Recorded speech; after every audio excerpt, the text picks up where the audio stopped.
Looking to sell your vehicle? Contact the United Auto Wholesale Team. We'll buy it. Old or new, car, truck, SUV, van, call to set up an appointment. Then stop in, make the sale, and get instant payment. Sell your vehicle to United Auto's Wholesale Team.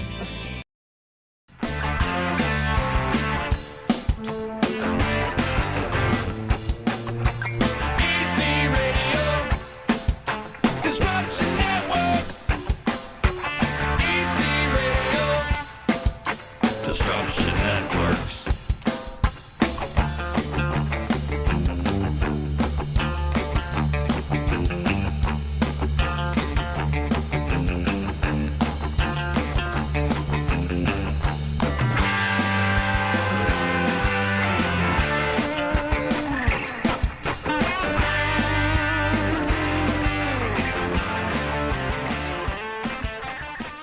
What's cracking, everybody? How you doing? It is EC Radio time. We're live on all Disruption Network social media platforms. You can find us on Facebook. You can find us live on YouTube. You can find us live on Twitch. Then I'm going to wrap it up into a nice little podcast that you can listen to at your leisure, at your discretion, at disruptionnetwork.net and all the podcast platforms. Shout out to the sponsors. Thank you to United Auto Service, $49.94 at Commercial Drive in Yorkville. Stop into their showroom and see why it's easy to do business with United. Check out their inventory at UnitedUseCars.com. Thank you to Eddie over at EJA Moving Services. If you're ready to move and relocate, hit up Eddie and his staff at 315-335-0516, EJAMoving.com. You want a good meal this week? Check out Joey's at 307. Give them a call for reservations, 315-864-3527. They are serving lunch again, and they're serving booze, so you could go in, have a nice little cocktail during your lunch hour, and then go back to work, right? That's what we do. You get a little relaxation in before you got to go back to work. Shout out to Billy the Liquor Guy. Under Too Long is a book you could check out. It's a great book. You can find it on Amazon or wherever you get your books. Thank you to Utica Coffee, Saranac Brewery, my attorney Dave Longaretta. Give him a call if you need some legal advice, 315-735-6162. And shout out to Ballsy, ballwash.com. Use promo code members only. Get yourself a 15% discount. Get some hygiene for your groin area. Coming up on February 12th February 11th at the Stanley Theater. Get the Let Out makes its triumphant return to the theater. And with me today is Mr. Paul Sinclair, lead singer of Get the Let Out. Paul, it's great to see you, man. How you doing today? Great to see you, my friend. Doing good. How's things up there in the tundra? Freaking cold. Well, I'm in Philly, so we're chilly here too. Yeah, you're a little bit warmer than we are, but not much, right? Did you guys get hit with any snow? Not much. There was a threat of something major, and then it's been such a crazy year already because of obviously the recent surge of all the stuff, and so we got hit. My team got hit with COVID, and we got shut down. But we're back out, and but it happened to coincide with that weekend that they were calling for the big nor'easter, and they said, 1 to 3, 3 to 6, 6 to 9, 9 to 12, and we ended up with nothing. So. Yeah. Right, that's usually how it is. They just want you to live in fear, I guess, and buy eggs and milk, I guess. Yeah, right. You got to get the bread and milk. Get the bread and milk. Absolutely. It's mass hysteria usually when the weather comes rolling around. So what happened for you during the pandemic? What were you doing throughout that whole nonsense that we were suffering through the last couple of years? Well, it shut us down, obviously. We were on our second show in our southern tour that we do every year. We hit Florida, and we hit all the major cities. We're down there for like at least 3 weeks.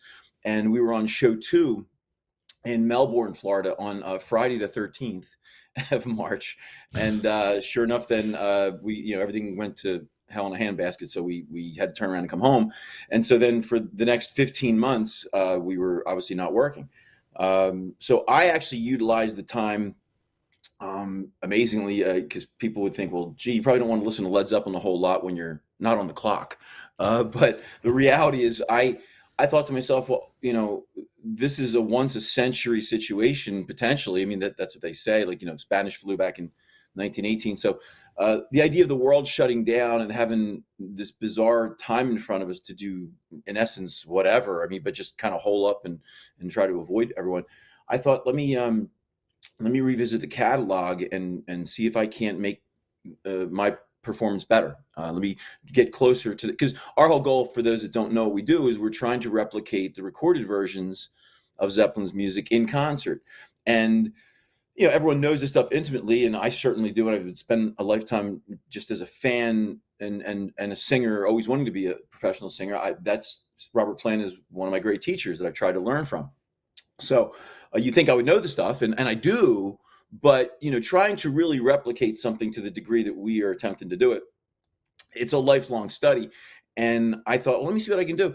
And so I ended up fixing a lot of things in the show for me. I mean, very nuanced stuff to probably the average listener that they wouldn't really know, but just the way that the rhythms and occasionally here and there might be a harmonic difference, like where Plant in the second chorus hit this note instead of this note, because he was always about, there was always improvisation that they love to do. And even when they were recording these wonderful versions, from verse to verse, it's we always say it's like learning everyone's part in Zeppelin, or in our band, to learn these songs from Zeppelin. It's like we're all learning like a jazz improv solo, right? Because that's so much of it is. And it's not like so much of popular music can be cookie cutter, where you learn the first chorus, now just repeat that for 2 and 3. With Zeppelin, not so much, man. There's like all kinds of nuance, and so that I spent a vast amount of time locked up trying to get closer with the songs, and then also picked up. I worked on 5 others because there was 10 songs from the catalog that we had not yet performed. Out of the 73 songs from the original 8 records before John Bonham passed, we had done 63, plus Hey, Hey, What Can I Do in Traveling Riverside Blues. So we were at 65. I said, why not try to pick up some of these other songs? Like we had never done You Shook Me or I Can't Quit You Baby off the first record. We just weren't big called for songs, and I'm not much of a blues guy. So I just didn't naturally gravitate towards them, but I thought, let me see if I can't tackle this and try to, and so we actually learned those 2 and have brought them out since, as well as For Your Life off of Presence. Oh, nice. And I'm Gonna Crawl off of In Through the Outdoor are the 4 that we brand new to us because we never performed them. We did those, and so we brought them out since June 10th when we returned to work last year. So that's a good amount of what I was doing was just trying to make the show better, because I thought I'd never have this time again where I can really try to and also retrain my voice, because I've been, I shouldn't probably say this because I'm a professional, right? But I've been singing incorrectly for pretty much most of my life on earth, particularly when singing hard rock. I mean, most rock singers do to some level. You're using your throat where you shouldn't. And, and I apparently, I'm an extreme guy. If one potato chip is good, well, then the whole bag is going to rock. So the same thing with me with this kind of thing. So I thought, well, if using my throat to hit this note over here sounds gritty and powerful, well, then let me just use that everywhere. And as a result, I've sung these songs over the years, and I've done them with power and passion and grit, but never quite, not quite achieving what Robert Plant was like.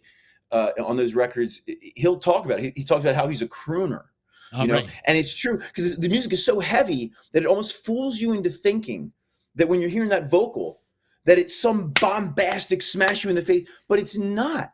He is so like trippy and singing in the sunshine, laughing in the rain. It's all like sweet and syrupy, but I'm sitting there trying to hit it like I'm pulling the Steve Marriott portion of his vocal and hitting that with the gas and to 10 and exclamation points and cranking up. And that's not what it is. So I try to change my approach to how I'm doing this to make the songs sound more like we all know them, because that's what the goal is. It's like, we'll die trying, we'll never get there, but it's all about making them sound like the versions that you play. That's what it's all about. Do you have vocal exercises before you hit the stage?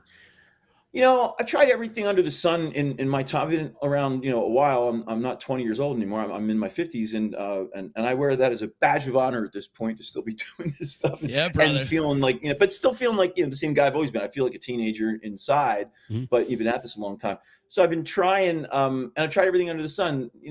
They tell you, lemon and hot water, use this honey with this tea. Yeah. And so I've done everything right.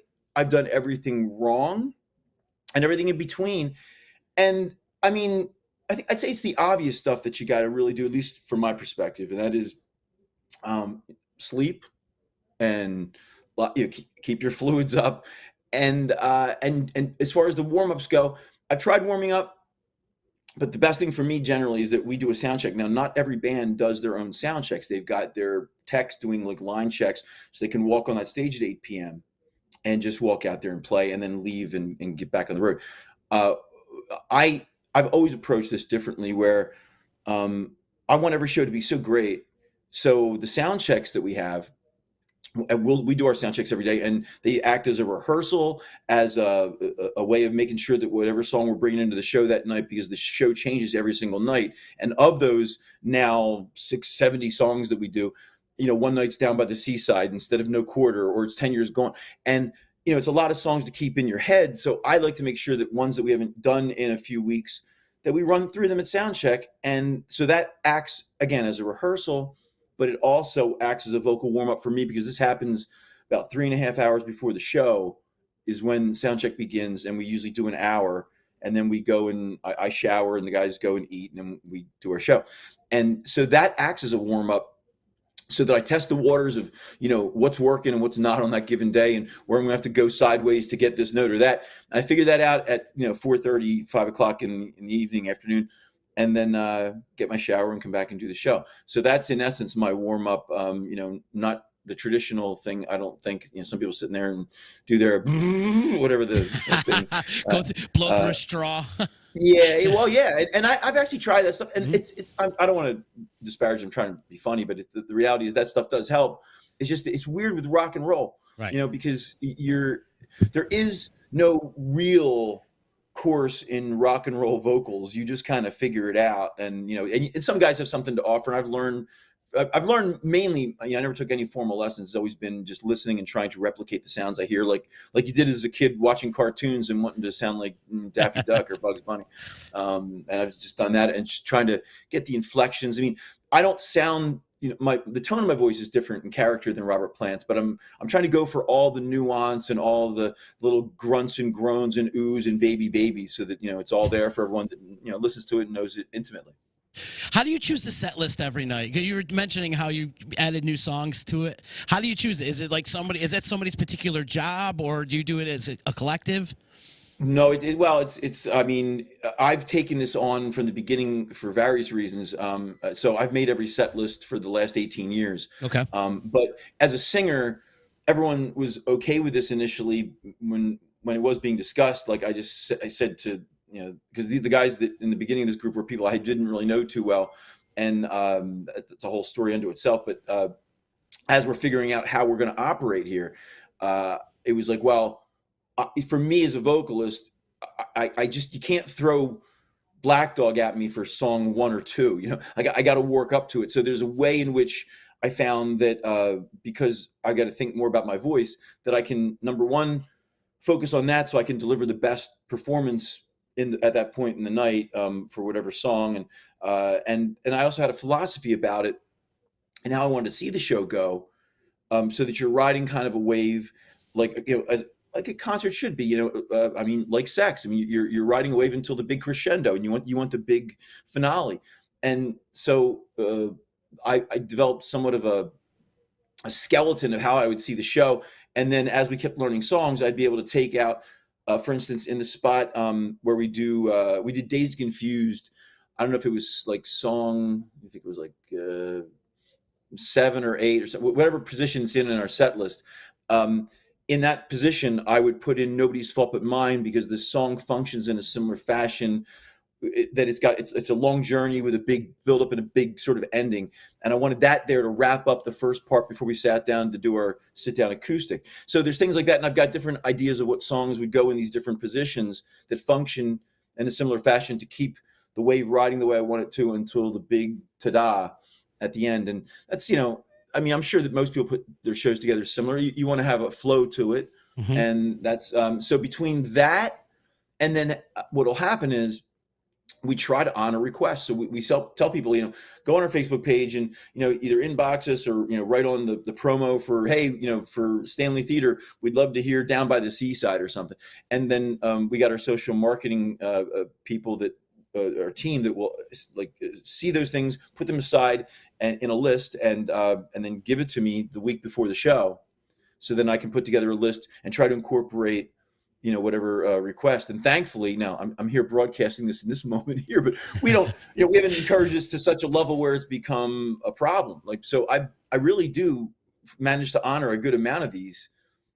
a lot of the time. Now, there's certain shows like that we can't, because like if I get a request for In My Time of Dying, Achilles' Last Stand, and all these like 10-minute epic tunes, I just can't do them all because the show wouldn't make sense and it wouldn't feel as good. And I don't want to sacrifice, the enjoyment of many for the satisfaction of a few. So I got to balance that. So there's that end of things. It's, trying to figure out how to incorporate the requests that happen. And then as well, sometimes when we're working up new songs, like now we've been doing I Can't Quit You and You Shook Me and I'm Gonna Crawl. And so because we return to so many of the same places year after year, I like to try to give them, if we've got a new song, I don't want to wait or, like we haven't been to Stanley Theater now in 2 years. Mm-hmm. I want to give them at least one or two of these new ones because we're not going to see them for another year. And so there's a lot of factors that come in to try to, and I mean, it sounds silly you're making a set list, but I put a lot of thought into this because I want every show to be phenomenal. And I go back and I look at what we did last time. So there's places we've been to, some venues we've played 20 and 30 times in the last, 10, 18 years. And so you go back and I like to see, well, did we ever play In the Light here? Did we ever play whatever? And so that I can give them songs they never heard before, because I want people to come back, and we've encouraged them by the way we put our show together, the fact that it is ever changing and you can expect a different show each night. So then I want to give them the songs that they're like, oh man, I've seen them 7 times, but they've never done That's the Way. Well, I want to give that to you. I want you to hear that song. And these people, it's like a badge of honor. We've got like a very Grateful Dead like cult following, and I'm so grateful for this. These people, they'll be telling us, this is our 27th show, our 46th show. Or I had a couple in our good friends. A shout out to Bill and Margaret. They know who they are. Bill and Margaret Wesley. They come to see us all over the place. And in July, the first one of the, well, they'd seen us maybe once or twice prior, but they celebrate their 100th show seeing us. Wow. We played in Strausstown, PA. And we got a guy that's seen us 285 times, James Fowley. That's a whole other thing. Yeah. But he's the king of that. But then but this couple who I know from the meet and greets, they come through and always be so kind and complimentary of our show and how much they enjoy what we do. And they've been asking for I'm Gonna Crawl for like literally 5 or 6 years. And so for their 100th show, I was like, come on, guys, I've been working on this, get this. And we all got together and we played this song for them. And we brought the song into the set that night in Strausstown, PA at the Pat Garrett Amphitheater. And they were thrilled and made mention of them and so forth. But that's sort of the lengths we go to, because this thing has turned into this, like a community situation. It's not just like there's the band and there's the audience. We kind of are all there as a celebration together. I always say I'm Julie, the cruise director, taking you on your journey down the Zeppelin, memory lane, and remembering how these songs impacted our lives and what they meant to us, as kids, and then just those melodies and how beautiful these songs are. I mean, so many people, had Thank You as their wedding song, or people gotten engaged at our shows. I've let guys propose to their women. I've done this at least 3 or 4, maybe 5 times. I did it at Red Rocks 2 years ago. Some guy in Colorado, the big venue, I just stopped the show and said, hey, there's a guy here. He's got a question for his girl. And, so and that kind of stuff, obviously, people are, it works all around. Yeah. I like doing it because I'm a people pleaser. I want to give people what they want. I love what I get to do. But it also obviously makes them happy. And then the audience is like, they're part of a special moment, so there's things like that happen throughout, this crazy career of like a band that's now been together way longer than Led Zeppelin was originally, which was 12 years. And here we are 18 years later. And, ain't going to stop soon from what I'm saying, unless the world stops. You definitely built a community. I've been asking the question to a lot of the bands that come on this podcast. I want to know the most shittiest show you've ever been on, the worst gig you've ever had. Okay. Well, there's probably a number of answers for this, because you could rattle them all off. I'll tell you. So one of the worst shows that we ever were involved with, we were playing, and this is weather related. I'm very lucky that the guys in my group are the musicians are they're such wonderful, amazing players that, we have very consistent shows. I can talk about them. Yeah, my guys are like always on point, and everyone cares, and that's not always the case. People think, well, you're in a band, you love what you do, and that's not the case. A lot of people kind of resent sometimes being in a band situation if they've been there too long and they don't have the same love and passion for it that others. And even amazingly enough, playing guitar could be a drag for some. For me, it's been my dream come true. So this is something that we love doing. But when I'm going to talk about bad shows, it has really to do with just gremlins or bad weather, things like this, or problems. So for me, one of the worst shows, we were in Ohio and the rain was coming down sideways and it was an outdoor show. And we had to go out there, like half the people, like there was already half the people standing there. We wanted to pull the show because we thought no one's going to want to sit through this. And yet there's 1,500 people out of 3,000 or something, or maybe it was 2,000 out of 3. It might've been 2/3 that wanted the show to go on. So we had to go out and do it. And just everything was bad. And I was also coming off of an illness. So my voice was just like trashed. So I was having a hard time just doing what I had to do anyway. And now I was having to adjust the show on the fly because we couldn't do it the regular amount of time. We were going to try to squeeze in 90 minutes between the hail and all the off. So, just bad weather mainly. And then we had technical glitches during that show. My keyboardist, his keyboard, all of a sudden, for some reason, this is a weird glitch for those that understand music, the whole thing like adjusted like electronically a half step. So now instead of an E, you're playing an E flat and A. So it's all out of key. And we're doing the rain song when this happens. And this sweet, beautiful song, it's pouring rain. And like the keyboards are a half step out of tune with the entire band. It was dreadful. I just couldn't wait to get off that stage. Funny enough, the people were happy we went on, and the aftermath was they still were like, oh my God, thank you guys. You were troopers for doing it. We're so happy. And I'm thinking, oh God, if you enjoyed that, man, I mean, the shows when all cylinders are firing and everything's working, I mean, must be stupendous for you if you thought that was any good. But so that's one of the worst. And then for me, really, as a singer, and I'm sure that most singers would tell you this, that the worst show ever is when you walk out there and you simply cannot do that thing that you always can do because of illness. And so now you're sitting there, you got 2.5 hours in front of you of pure torture because you're spending that every minute is how do I get through the next line of this song without it being tragically horrible? No fault of my own. I got sick. I'm human, whatever. What are you going to do? And this, unfortunately, as a singer singing Zeppelin, it's, it's a nightmare because I say if I was doing the Stones, I'd be fine. I could do this in my sleep, because, I love Mick Jagger, but he's not really going for like, stuff like Robert Plant in these songs that are just in some really insane notes. So, that to me, when I had to walk out 2 years ago, when I did that wedding proposal or the marriage proposal at Red Rocks, I was actually ill that night. We pulled into Denver on Sunday and we were going to acclimate for 4 days for a show on Thursday. I thought, great. The bus arrives in Denver. I woke up on the bus with a cold. I thought, you've got to be kidding me. How could this be? But this is the nature of doing this kind of thing. It's going to hit you. And the good news of it, I guess, is that, Red Rocks being pretty much our most prestigious gig we do every year. It's legendary. I mean, John Lennon stood on that stage like, I'm not worthy. Right. But, we're doing it. And so there's a lot of pressure emotionally. You're walking out to, thousands of people at this legendary venue and you want to deliver. And we've been there now. This is our 7th time we just played. But here on number 6 back in September of 19, I was sick and I had to get through that night not able to do what I do. And I say this sometimes, and I don't mean this in a boastful way at all. It's just more like, I'm a relatively insecure guy. Who the hell else would want to get up on stage and, scream, all night long to try to look at me. You got to have some issues in your head, I guess, to do this sort of thing. So, but here I am, I love what I get to do. I'm all about it, but I'm just happy that I can do it well enough generally that people want to pay to hear it. And here I am unable to do that. But that very thing that I get to do, to me, is like a superpower.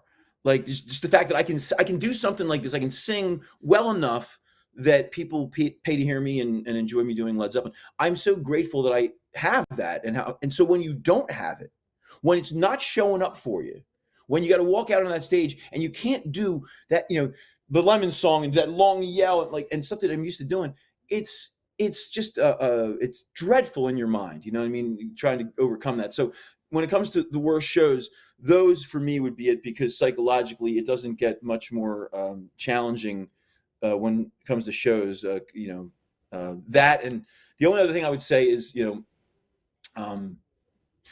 well, again, it's mainly the technological things, because when sometimes there's just gremlins, man, you swear like the universe is just up there with, like, I would say, like, thumbtacks and banana peels and oil slicks, just doling them out in front of you, and it's like a cartoon. You just can't believe that that's it. But all that being said, I sing in a rock and roll band for a living, so I don't want to come off to anyone like I'm complaining, even just answering the question. I'm grateful for what I get to do. You mentioned that you have had this outfit together for 18 years. How long has this current lineup been together? Well, so we've had some adjustments recently. Before we got back out, our one guitarist, Jimmy Marciano, who'd been with us, he wasn't there at the beginning, but he was there for so much of the growth of the band. He joined us in 2006, and he left the group because, it's interesting. The pandemic has done so much in terms of, revealing stuff, but for also allowing people to discover stuff within themselves. For Jimmy, he found that being home for 15 months with his family, his wife and kids, he was like, yeah, I don't think I can go back out on the road. Like, this is, he really does not enjoy, not every person enjoys the touring life. Yeah. Because we're doing 120 shows a year. So what that means is that we're on a tour bus almost every weekend of the year, except for the 3 weeks that we put aside for guys to take vacations and with their families. We have a designated amount of time now that we put aside so that you can plan your time away. But other than that, we're out every weekend. And then we do 2 months a year, where once a month, or once in the spring, we take a month and we get down south. And then for 1 month of the year, we go out west and we play Red Rocks. We do that in the fall. So other than those 2 months, you're out every weekend on a bus, and then you're home every week. That life is not for everyone. But if you're going to be a touring musician, I think it's one of the best you're going to find, because, again, we are home every week practically, except for those 2 months a year. And we'll go out and do a Thursday through Sunday, or do a Friday and Saturday, and then we're back home. And so that's a good balance. If you do want, so the interesting part of that is that it caused Jimmy, our guitarist of all those 15 years, to decide he wants to leave, and he left. But we ended up, we have a tour manager that joined us, the lovely Jennifer Koss, who she has done everything. I mean, she works with Lady Gaga, with U2, with Aerosmith. She's done stuff working backstage at like the VMAs and the Oscars, the Grand, like all sorts of stuff. She's just in that field. Well, she decided, and we had this mutual connection that ended up sending her our way. But for her, what's interesting is the pandemic for her said, well, once she spent time with her family, she also wanted to be with her family. So instead of being on the road with U2 for 8 months, she wanted to find something that would put her home each week. So now we became the project that she wanted to be a part of because of our schedule. So one guy leaves and someone else comes in. So that's been sort of the magic of this, is that like life has a way of dealing you what you need. So when you ask about this particular lineup, I will say this. So myself and my partner, Paul Hammond, guitarist Paul Hammond, he's been my business partner for years. And we're the guys that, that run the project and been doing this the entire time. I mean, I was at the very first rehearsal. So I'll just give you the quick synopsis of how this went. Some guys locally that had reached out to me back in 2003, some guys, musicians in the Philadelphia area, looking for a singer. They heard of me from doing a local once a month bar gig that I was doing Zeppelin every month. And it was just a little 200 seat bar that we filled a place each month doing Zeppelin and Aerosmith covers. And so they heard of me and they said, we're doing a Zeppelin tribute. We need a singer. We want to take this thing to theaters and festivals and go national. I said, that sounds cool. But I said, I'm not really into being in a tribute band. And they expressed the desire to want to do the lookalike impersonator thing, which again is something that I was totally opposed to. So I said, well, I'm not really into doing that. I know the studio stuff. It's what I enjoy singing. That's why I do what I do, is because of those albums. I don't want to be Robert Plant at Madison Square 1973 doing 30-minute versions of Dazed and Confused. That's not for me. So I said that I would help them out with one gig because they liked my singing when I sat in with them when I first met them. And we decided to work together for the one gig, because they had some gig allegedly booked without a singer. Go figure. I'm not even sure that was even true, because the gig got pulled anyway, and they said, no, it's not happening. But either way, that's what got me involved.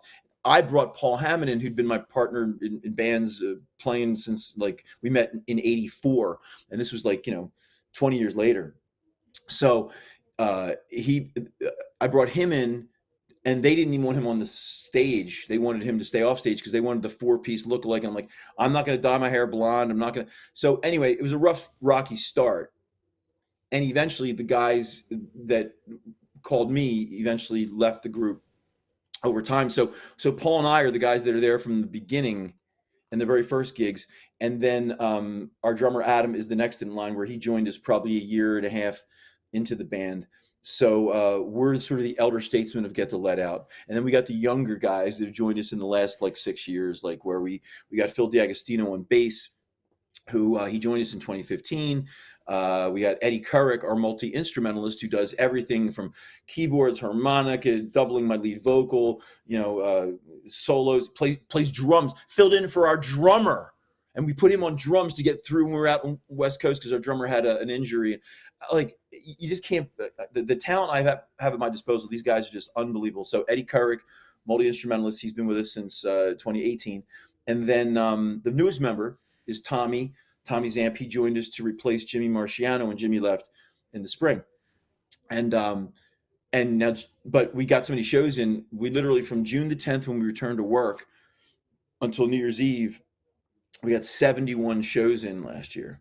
So that's a pretty tall order for us. And so Tommy's got 71 shows under his belt in the band. So it's like he got up to speed, like where in the past when we replaced a member, like in the early days, if you had 10, 12 gigs a year, it took a while to really get up to speed. Oh, yeah. But here we got so many shows that, like, getting somebody in here, they're like forced into the hamster wheel and like, all right, buddy, run, And sure enough, like it's just Tommy immediately gelled and just everything just worked out great. So that's sort of the lineup and where we are and how long the guys have been in the project. So it's me, the drummer, and Paul have been there, the long termers, and then you got our new young guys that will keep the project going, because as my friend, my dear friend Paul Hammond says about this project, and very smart man, early on he said, this thing could be like Trans-Siberian Orchestra, where as long as the brand is strong in terms of people's perception of what they're going to get,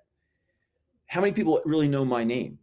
I'm Paul Sinclair. I'm the singer, Get the Let Out. Yeah, so many people, of the people that have seen our show, thousands and thousands, tens of thousands over the years, I would say not a lot of them know my name, and I don't care about that. I care that they know Get the Let Out and they think it's a great show. If they think then that's all that I care about. And so for me, everybody in this band has been replaced so far except for me and Paul, meaning that, in the band and even in terms of substitution situations. So I venture a guess that you get a guy in there that can cover my stuff, or Paul's doing this thing will just keep on going on indefinitely. And with bands like mine being the only kind that are going to keep this music in a performance situation where you can hear the stuff live, it's only going to be cover bands, tribute bands, whatever, then there's going to be a hunger for this going forward, you would think. I mean, you and I bet our lives on this rock and roll stuff, right? Yeah, for sure, brother. Right. So we're lifers. We're lifers for sure.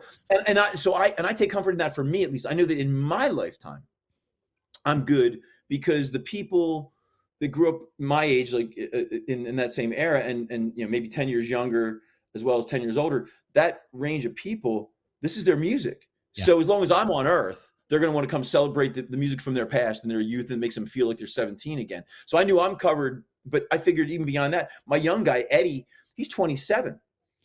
I mean, I could be his dad, and he's an amazing musician in this group that he and Phil and Tommy, they can keep this thing going long after me and Adam and Paul have left the earth. And I think that's fantastic, because as long as you care for and keep the quality level of this and keep the philosophy of it, and trying to give the people the best show you can, and always trying to give them a different show than they had the last time. And I think this thing can go on literally indefinitely. So, Paul, when you were growing up, was Led Zeppelin the first band you were obsessed with? No. And funny thing is, when pressed to get about this, I mean, I know I'm a singer in a Led Zeppelin show, Mhm. but the band that inspired me to be a singer, the singer that made me want to, I always like to say, make this mess of my life, is Steven Tyler of Aerosmith. He's the reason I sing. And so I was obsessed. I mean, when it comes to obsession, it began with Bobby Sherman and then Davy Jones in the late 60s when I was a little kid. And then it moved to David Cassidy with the Partridge Family, and then moved on through eventually to the hard rock, where then, all the bands, the Bad Company and Foreigners and all that. But when I found Aerosmith, something about that and Zeppelin, both of them actually had me stopping in my tracks. And it was a simultaneous love affair, but but Aerosmith was really what captured my attention initially. And I went on to I've met the band tons of times, and I had built sort of business dealings with them because I was building guitar amplifiers for a boutique amplifier company while I was trying to make this music career happen. Got to pay the bills. So I'd be building these amps, and then Joe Perry started using our amplifiers. So I got to go up and hang out. And so I had some really interesting moments in life to rub elbows with my heroes all the while. So those guys were my inspiration. Zeppelin running a close, neck and neck. So I've done both in my life. That's why when I said when this thing began, I was doing Aerosmith and Led Zeppelin covers at a bar, just for fun on Sunday nights once a month, and then eventually, rolled into this. So, yay me. You talk about rubbing elbows with Joe Perry. Have you ever met anybody from Zeppelin, and have they ever given you their blessing on Get the Lead Out? I have not, but my guitarist, again, Paul Hammond, and I'll try to make this brief because it's somewhat of a story, but there's a guy I grew up with in my town that I went to school with, and I've known him since 1973. Hadn't seen him. We were sort of 8 years old. We're little kids. And he had reached out to us looking to see if we would want to play some charity event for Jimmy Page's charity that he's involved with. This is back in 2005 for this Action for Brazil's Children. It's to help Brazil's homeless children. And I saw this guy, he reached out to us. And I was like, JR, dude, it's Paul. Yeah, it seemed like he was reaching out to the band, not knowing that his friend was singing in the group. And so we developed this relationship, or rekindled our relationship. And then he became very friendly with Paul Hammond. They became buddies.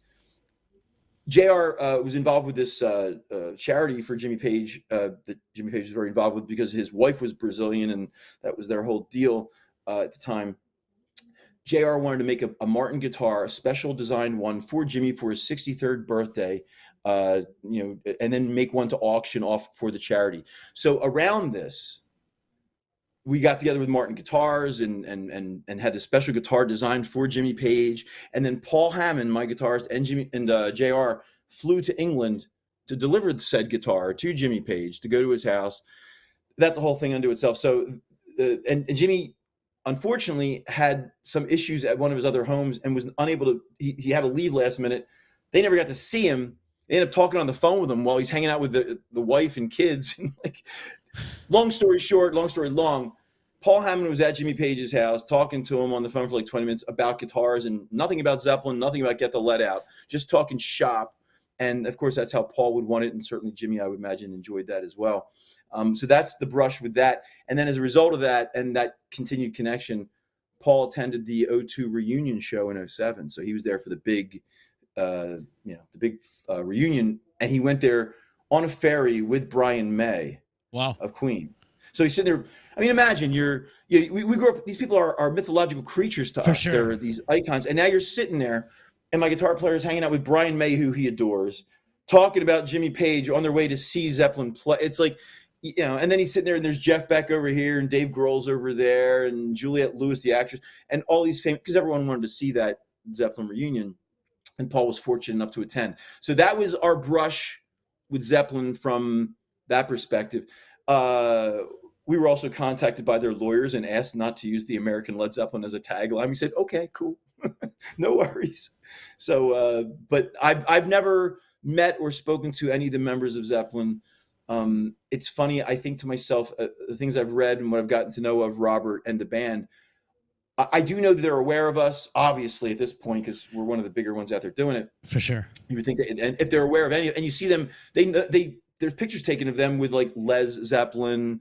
You see Jimmy Page hanging out with Led Zepp again in on the West Coast. So they appreciate tribute bands. And that's what we've also heard through mutual friends, that Jimmy Page loves that there's tribute bands. And why wouldn't he? Because all it is a continuation of their legacy. It's like, here we are keeping the music in the forefront of people's brains. I say all the time, well, there's a guy years ago in my band that turned to me and said, we don't really need to sell Led Zeppelin music. So why are we doing all these obscure songs? We don't need to, these people like Zeppelin, we just do the hits. I'm like, well, I said, we could just do that. But number one, I want to give people, the deep cuts that they never would hear Zeppelin play and all this kind of thing. But also it helps the whole overall thing, in that if the people knew that song back in the day and all of a sudden they forgot about it, we remind them of it. And in so many cases, I've seen this online, people following our shows, they're like, oh my God, they played, Bron-Y-Aur Stomp last night, and I haven't heard that in 30 years. And I went out and bought Zeppelin 3 after I heard that. We sell records for Led Zeppelin, and I couldn't be more proud. God bless. That's the music that made us so happy to want to make a career in music, because how much we love these songs. So the fact that we can further perpetuate that by helping, with a campaign of awareness of Zeppelin music, like, yeah, okay. So I'm all for it, man. I love it. I love that we sell records for Zeppelin. And so that, as far as contact from them, that's pretty much it. There's no like, Robert seeing us at some bar somewhere or some club. And I also don't know that they would enjoy what we do. They appreciate it. Mm-hmm. But you got to think about, if you know Led Zeppelin, what they did in concert.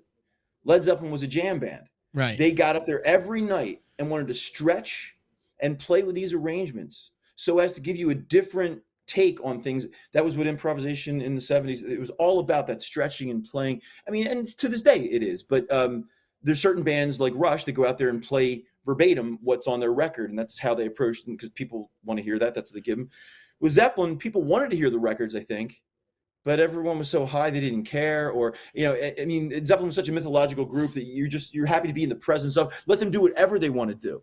Yeah. But I know that a lot of people really want to hear the songs the way they know them from, Black Dog. I always use this as an example. Black Dog was released in 1971. We just passed 51 years. Amazing. Since that song has been out. Now, we've heard that. I mean, my whole life I've heard it on regular radio, and then eventually turned into classic rock radio, going back, playing stuff that was regular radio 5 years before is now classic, and continued on through. And so you've heard the same version over and everyone knows that little at the beginning of the song. Hey, mama, and you're waiting for it. And then the guitar solo, we all know every note. It's like Pavlov's dog. Everyone's trained for this. So just give them that. But a lot of bands don't do that. So that's what we like to do. But now Robert Plant, he doesn't want to do that. Mm-hmm. He doesn't want to get out there and do the same version. I live to do it. It's joyful to me. The never-ending pursuit of delivering that song, or any of these songs, with perfection and as close to delivering all the goosebumps that the songs delivered for me. That's what I'm going to die trying to do. And I'm all about it. It's a fun pursuit.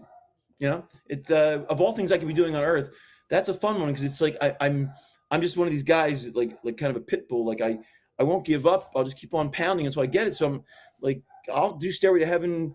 They say, are you bored with doing that song? I'm like, are you kidding me? I love that song. And I love trying to get every little nuance, where he takes his breaths in it and delivering, there's so much to it that, if you really want to do this kind of thing, it's a real task to try to get inside these songs. That's something that Zeppelin themselves would not enjoy. So that's why I say, I don't know if they'd enjoy our show, because they're going to hear us attempt to play the versions that they recorded these years ago that they couldn't replicate. They never cared to replicate, but they couldn't, because that was never their mission. I mean, I'm sure physically, yes, they could go back like they did with the O2 Center. They did do more of a studio take on their songs for that reunion show, but even that was not, like, they tuned down for a lot of it. And then they had Plant would still play with the vocals where he wouldn't necessarily sing the same melody And this is, I think, what cinched it for me when I realized that me and Robert would probably not have a whole lot to talk about. Was I'm doing an interview. I mean, first of all, I don't think I'm worth. The man's got a vocabulary like I couldn't touch. I feel like a moron in the corner. And he's everything is poetry coming out of the guy's mouth. Seriously. But I hear him talk about stuff. I mean, right? You've seen the guy in interviews. He's like, I'm like, wow. I love listening to him speak. But what I get out of it, he was talking about, I guess this is one of his releases a couple of years back, and they were interviewing him again, as always, about his Led Zeppelin days and singing, and talking about his approach to singing in the early days. And he said, he's like, I listened to songs like Babe, I'm Gonna Leave You, and I just want to tell the guy to shut the up. And I'm like, so literally he says, yeah, I hear my approach on that. And it was just, so he believes that his singing that is on Led Zeppelin 1 on Babe, I'm Gonna Leave You, it makes him want to turn the thing off because he hates it so much. And I sit here, and that is the song that it's like sort of my favorite one to do in concert. It's one that I will leave the earth trying so desperately to deliver the beautiful emotion that he put into that. And yet it's the thing he despises most of his Led Zeppelin career. So I'm thinking, if I get in a room with Robert, I'd be like, Robert, you probably hate me because I love everything about you that you don't like. So. We're excited, man. February 11th, it's coming up really, really soon. Get the Let Out returns to the Stanley Theater. I posted the ticket link in the description of this podcast, so if you want to get a ticket and check out the amazing celebration of Led Zeppelin done by Get the Let Out. It's a great show. I absolutely love it. Paul, before we get out of here, is there some music that you're listening to currently that you can put on my radar? Is there any kind of bands out there that I should know about? Let me just tell you something. Of all people on earth, you could probably go out in the street right now, close your eyes and point to someone, and they'll have a better answer for you than me. And that is because I'm a guy that, I right now, you can't see, I'm sitting down, but I'm wearing bell bottoms. I'm stuck in 1972. I mean, that's where I live. So not really, probably 78 more likely, because by that point we had all the Aerosmith records that I care about. But anyway, so no, honestly, there's, if anything, I'm just going back as I have since I got here. I would say since I got, crawled out of my mother, I've been looking backwards. I've always been interested in, like, a kid who's fascinated with old cars and, old music and stuff from the past. I'm always looking at the past. And I grew up through the 70s and that good stuff. But the minute we exited the 70s, all I could do was look in that rearview mirror and wish for the days, because I loved it. I loved every minute of going through that era, the being a little kid and seeing. I remember being like, 1970. I'm 5 years old, and we'd be driving to see my grandmother, and we'd go through this town outside of Philly called Schwenksville, and we'd see these all these hippies, super long hair on, like, jacked up Harleys and choppers, and I just look in awe. I'd be like, Mommy, that's what I want to be when I grow up. I was all about, like, that rebellious counterculture sort of thing, and so that's where I reside. So the bands, everyone's like, what do you think about Greta Van Fleet? And I'm like, hey, listen, any band that's into Led Zeppelin, or that, any band, not just Led Zeppelin, any band that looks to the greats, the classics, which is, I feel that Hendrix, Zeppelin, Cream, Stones, Beatles, Zeppelin, that is the Bach, Beethoven, Mozart of our time. For real. And yeah, you can't convince me otherwise. And so anyone who's looking to, for a career in music, or looking to create, and they're looking to learn from all the masters, I say, yeah, go for it. But there's no one on my radar that, and I don't know if this does happen with people, because in my lifetime, I don't think I've tried. I've not come across anything that has moved me as much as the music that moved me when I was younger. And maybe it is a youth thing. Maybe it's just age. Maybe when you're 15, something can just ring that bell, man, and you're just like, yeah, it's the greatest thing ever. And I don't know when you're in your 30s, 40s, and 50s if that can still happen. I like to believe it can, but nothing musically has moved me. So I'll continue to be Julie, the cruise director, and keep taking people on their journey down memory lane. And that's going to be good enough for me. It's always a party, though, when you guys perform. That's what it is. You bring a lot of people together. You made mention of that earlier in this conversation. Yeah. It's a party, and you've built this community for 18 years of doing this. It's truly amazing. Well, let me tell you, and that's of all the things I'm grateful for, and certainly being a singer in a rock and roll band after this long pursuit is like, I mean, I can't believe I get to do it, and I'm so thankful. But the state of our world. I mean, we could sit here for days and months and not get to the bottom of any of it. But the fact that we are in such an absolutely chaotic, conflict-driven, nightmarish, division-filled part of existence right now, where everyone is like anti this and anti that, and I hate you and I hate you. The fact that my job is getting together with a bunch of people in a room, and I bring them all, and not me, but I mean our group and the music. We bring them all together. So my job is to sort of lead that charge and to sort of welcome everyone, not just the ones with this affiliation or that one. Welcome everyone to our show, where we can all forget about all the problems of the world. Remember what it was like to be 15 years old with our headphones in our room, maybe smoking some Irish tobacco or something. Exactly. And, yeah, I mean that's really, I love that part of my gig, is that because, and I always say this, I'm not a sports guy, and, don't hate me for that, people out there, but I'm just not a sports guy. And I know a lot of the reason is, well, first off, is because so often sports ruins my concerts. I'll have a concert in New England and it falls on the weekend of some playoffs, and I lose 300 people because they're at home watching, the Patriots. And that's messed me up a number of times in the concert. So that's a drag for me. But on top of it, what I realized is I'm a sensitive human being. I mean, more so than most. I find that, like, I don't do well with loss and things, and I'm just very sensitive. So when you go to a sporting event, 50% of that arena leaves sad and disappointed. I'm not a fan of those odds. I don't like that. 1 and 2 are going to walk out upset. At my concert, everyone leaves a winner. I leave a winner. The audience leaves a winner. We're all happy. We all got what we came for, and it's all good. So, that to me is as far as if you're going to do something on planet Earth to sustain yourself and put bread on the table, I'm a lucky guy. Interesting perspective, man. I love the outlook that you have on your whole career and the band, and what you guys do is beautiful, man. I'm putting in my request right now for the Stanley Theater Celebration Day, because after you just saying that, like, it's a celebration. We have to have a celebration day. I love that song, Mama. I'm so happy. I just want to join the band. Oh, beautiful request. And you know what?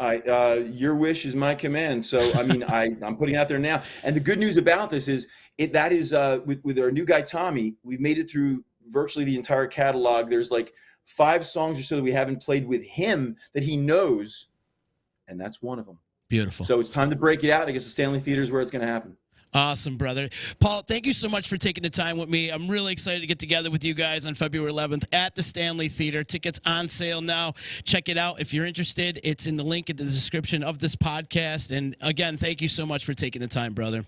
No, let me thank you. I'm going to just give me 1 minute here, because I got to say this. Yeah, of course. Anyone helping us? I mean, this is, you don't understand. We're like the redheaded stepchild, if you're in a tribute band. So people, they until they've seen the show, a lot of them have, and I get it, because there's a lot of bands out there that don't put a lot of effort. And I say this, with peace and love. They're out there, but they're not putting the effort into the music as much as they are, let's say, the look. And so therefore there can be a negative connotation associated with tribute bands, where you're not exactly tripping over yourself to get to see it. So that goes with radio stations, people in media that don't want to even entertain discussing it. You have welcomed me onto your airwaves to help you out here, or to be a part of your deal, to help us to fill seats. And that means the world to me. So I'm thanking you, my brother. Thank you, man. Thank you so much, man. Get the let out. Check them out February 11th at the Stanley Theater. And safe travels, my friend. And we will see you in a couple weeks, man. You got it, brother. Thank you. All right. Looking to sell your vehicle? Contact the United Auto Wholesale Team. We'll buy it. Old or new, car, truck, SUV, van, call to set up an appointment. Then stop in, make the sale, and get instant payment. Sell your vehicle to United Auto's Wholesale Team.